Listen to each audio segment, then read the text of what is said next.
प्रिय छात्र छात्राओं, राजनीति विज्ञान के सेकंड पेपर के अंतर्गत मौलिक अधिकार एवं कर्तव्यों का वर्णन। मौलिक अधिकार क्या है? संविधान के द्वारा भारतीय नागरिकों के लिए कुछ मूलभूत सुविधाएं प्रदान की गई हैं, उन्हें मौलिक अधिकार कहते हैं। और वह मौलिक अधिकार व्यक्तियों को मिलना बहुत आवश्यक है, तभी उनका विकास हो सकता है। मौलिक अधिकारों में सबसे पहला है स्वतंत्रता का अधिकार, दूसरा है समानता का अधिकार, तीसरा है आर्थिक स्वतंत्रता का अधिकार, धार्मिक स्वतंत्रता का अधिकार। स्वतंत्रता का अधिकार,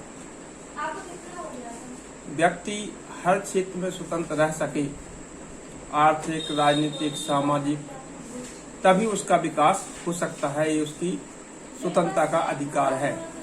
हमें मतदान करने का भी स्वतंत्र अधिकार है। निर्भीक होकर निष्पक्ष रूप से हम एक योग्य प्रत्याशी का चयन कर सकते हैं। अपनी मन माफिक व्यक्ति के लिए अपना मतदान कर सकते हैं। यह हमारा स्वतंत्रता का अधिकार है। इसके अलावा हम अपना जीवन यापन कैसे करें, कैसा हम अपना परिवार रखें, इसकी भी हमारी पूरी स्वतंत्रता हुआ करती है। दूसरा है समानता का अधिकार। समानता के अधिकार से तात्पर्य ये है कि समाज में सभी व्यक्ति एक समान हैं। इसमें ऊंच नीच का कोई भेदभाव नहीं रखा जाएगा, ना कोई अमीरपति होगा और ना ये कि कोई बहुत गरीब है। सभी व्यक्ति एक समान है और सभी को अपना जीवन यापन करने की पूरी स्वतंत्रता है।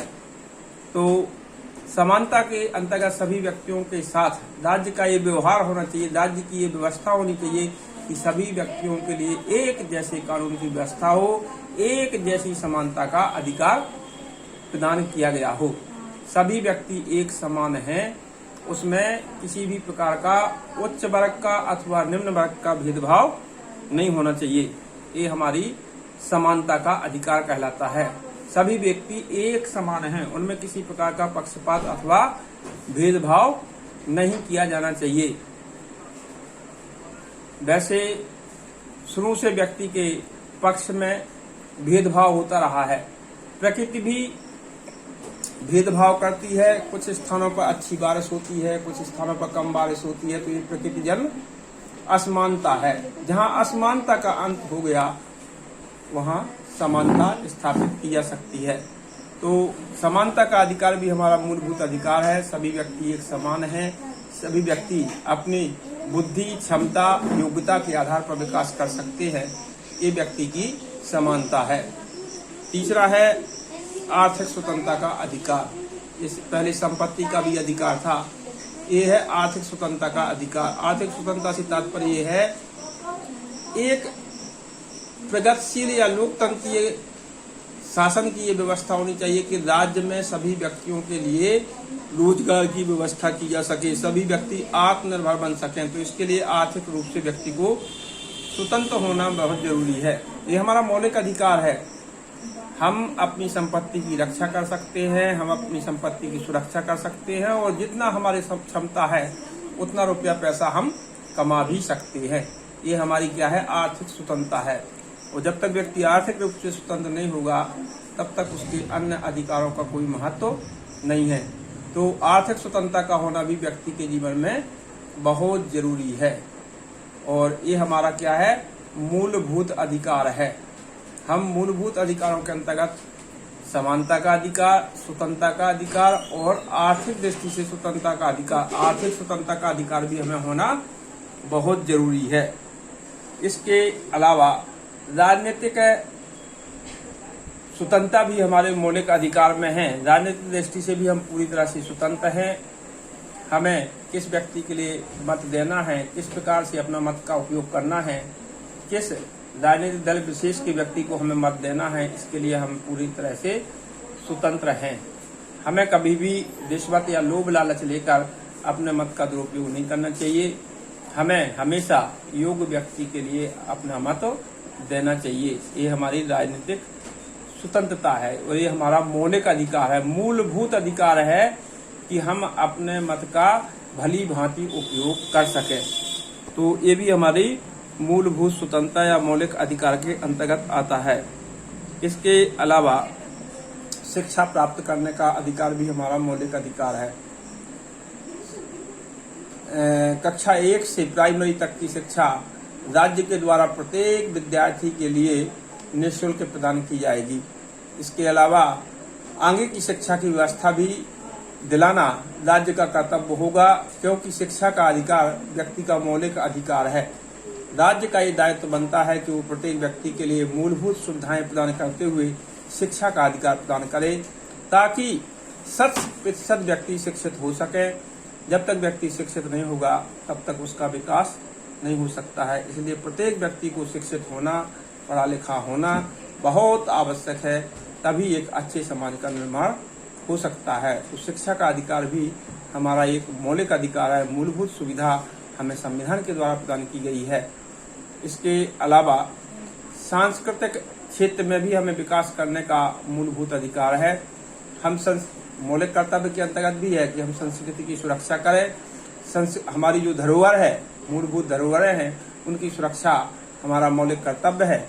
लेकिन राजनीतिक, आर्थिक एवं अन्य मामलों के माध्यम से हम संस्कृति की रक्षा करना भी सीखें, ये भी हमारा मूलभूत अधिकार है। इस तरह से व्यक्ति के लिए जो मौलिक अधिकार या सुविधाएं प्रदान की गई हैं वो संविधान के द्वारा दी गई हैं। यदि ये सुविधाएं हमारी सही रूप में लागू नहीं होती हैं, यदि कोई भी शासन व्यवस्था या कोई भी राज्य अथवा कोई भी प्रशासन हमारे मूलभूत अधिकारों में हस्तक्षेप करता है, हमारे मूलभूत अधिकारों का हनन करता है, हमारे मूलभूत अधिकारों को छीनता है, तो उसके खिलाफ हम न्यायालय में जा सकते हैं। शासन के विरुद्ध भी हम जा सकते हैं। ऐसा नहीं है कि अब शासन ने ऐसा कर दिया तो हम उसको मान्य कर लेंगे। यदि शासन ने हमारी मूलभूत अधिकारों को छीना, मूलभूत अधिकारों में हस्तक्षेप किया, तो हम शासन के खिलाफ भी शासन का जो तृतीय अंग है, शासन का जो तृतीय निकाय है न्यायपालिका, उसकी शरण में जा सकते हैं और शासन के उसके न्यायपालिका के माध्यम से हम शासन को भी अवगत करा सकते हैं, शासन को भी नोटिस दिलवा सकते हैं। तो ये हमारी क्या है, मौलिक अधिकारों की स्वतंत्रता है। हमें जो मौलिक अधिकार मिले हैं उनका हम भरपूर उपयोग कर सकते हैं। व्यक्ति को नागरिकता का भी अधिकार प्रदान किया गया है। हम सब भारत के नागरिक हैं। हमें भारत की स्वतंत्रता को अक्षुण्ण बनाए रखना है और अपनी नागरिकता की भी रक्षा करना है, ये हमारा सबका कर्तव्य होता है। इस तरह से मौलिक अधिकार संविधान के द्वारा नागरिकों को प्रदान किए गए हैं और उन मौलिक अधिकारों के माध्यम से हम आत्मनिर्भर हो सकते हैं, मौलिक अधिकारों के माध्यम से हम उन्नति कर सकते हैं और मौलिक अधिकारों के माध्यम से हम अपना विकास कर सकते हैं। इसके अलावा संविधान के द्वारा मूल कर्तव्यों की भी व्यवस्था की गई है। मूलभूत हमारे कुछ कर्तव्य भी हैं। कहाँ के लिए? देश के प्रति हमारे मूलभूत कर्तव्य हैं। हम देश हित में निर्णय लें, देश की सुरक्षा के लिए सब कुछ करने के लिए तैयार रहें, देश की अखंडता की रक्षा के लिए हम अपने जान की बाजी लगाने के लिए भी तैयार रहें एवं हमारी जो सांस्कृतिक विरासत है, हमारी जो संस्कृति है, उसकी सुरक्षा का भी हम संकल्प लें। मौलिक कर्तव्यों के अंतर्गत सार्वजनिक घाटों की सुरक्षा करना, सार्वजनिक कुओं की सुरक्षा करना, सार्वजनिक हैंडपंपों की सुरक्षा करने का दायित्व भी हम सबका होता है। ये हमारे मूलभूत कर्तव्य हुआ करते हैं। तो इस तरह से हमें मौलिक अधिकारों का भी उपयोग करना है, लेकिन इसके साथ ही साथ हमारे लिए कुछ मूल कर्तव्य भी दिए गए हैं। हमें संविधान की रक्षा करना है, हमें अपने देश की सुरक्षा करना है और हमें अपनी संस्कृति की भी सुरक्षा करना है, ताकि हमारा देश आत्मनिर्भर बन सके, हमारा देश विकास कर सके, हमारा देश उन्नति कर सके। इन्हीं विचारधाराओं के आधार पर हमें अपने मूल कर्तव्यों का अध्ययन करना होगा, उसकी ओर दृष्टिगोचर होना होगा। धन्यवाद।